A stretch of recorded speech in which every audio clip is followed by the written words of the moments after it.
to buy a Hyundai i30 hatchback, this is the only model available now. It's the 2025 i30 N-Line. You can get it in two forms, non-premium and premium, which is what we're testing here. Easy to spot the premium, it's got a big panoramic sunroof, but both are powered by a new 48 volt mild hybrid engine. Being the N-Line means it is a sporty little hatchback still.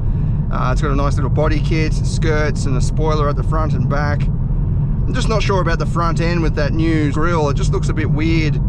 I think it would be nicer if it had the new look front end from the Sonata and the i30 sedan, or even just the old grille was just, you know, needed to be refined a little bit, and that would have been totally okay.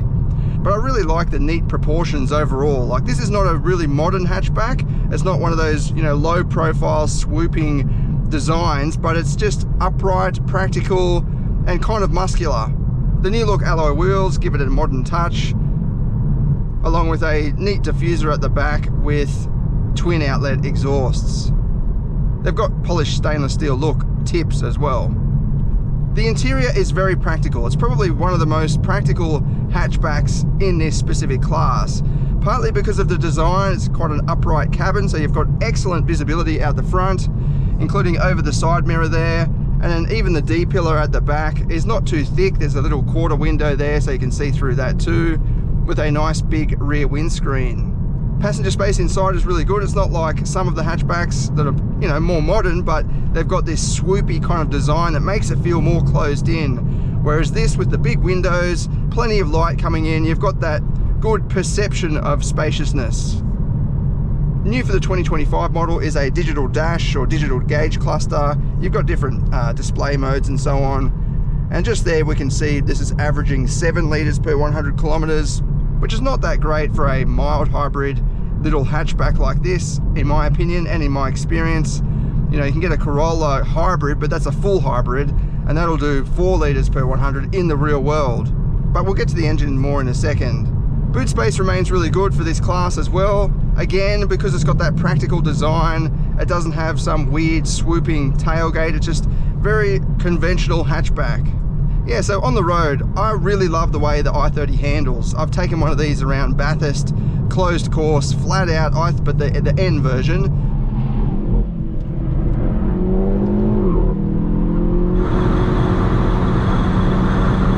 But this is basically the same. Like, it feels the same most of the time. It doesn't have the adjustable dampers and all that sort of thing, but it's still a very agile and engaging little hatchback.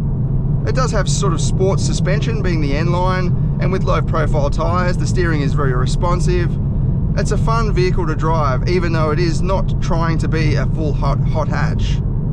On the flip side of that though, if you are after, you know, complete comfort, there are more comfortable hatchbacks out there. There's a little bit of road noise with this because I think some of the suspension bushes and so on are pretty tight.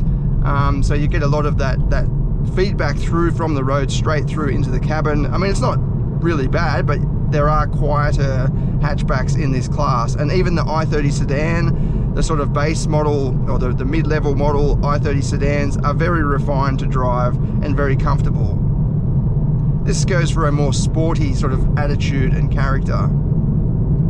It does still come with a multi-link rear end, which is great to see, so the handling is absolutely superb. You can throw this thing around and it just hangs on. It's a lot of fun, a lot of G-force as well. And even the braking is awesome, as you'll see in the upcoming performance test.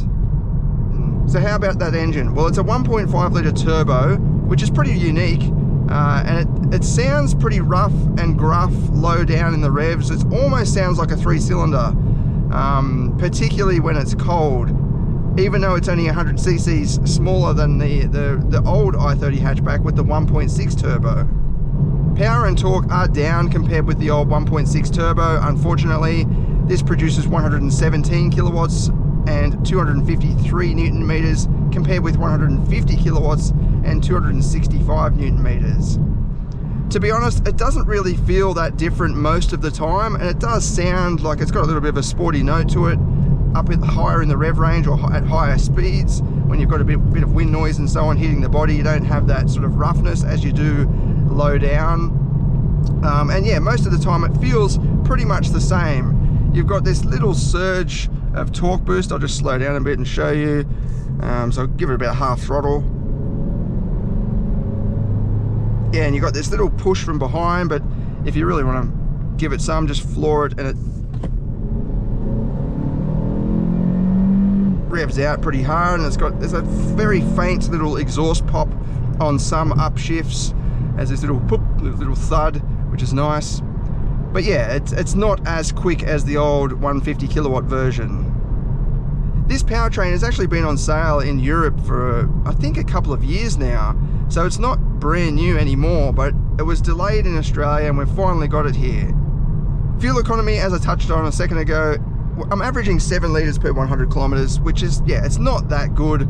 I feel like you could get pretty much that in the old 1.6 turbo, but on paper, it is lower and the emissions are lower, and that's what the reason behind these sort of 48 volt systems, the mild hybrid setups, is just so the manufacturer can knock down the economy and emissions on paper. Now, I don't know if I really sort of agree with that, but it's just the way it is, particularly in some markets overseas where there are more strict requirements. It still comes with a dual clutch gearbox. It's not the most refined dual clutch gearbox, but it's pretty good. Like it rolls back a little bit, and there's a bit of a delay between first and forward and reverse. There are better systems out there, like the newer wet clutch 8-speed dual clutch in the N models and the Sonata N line.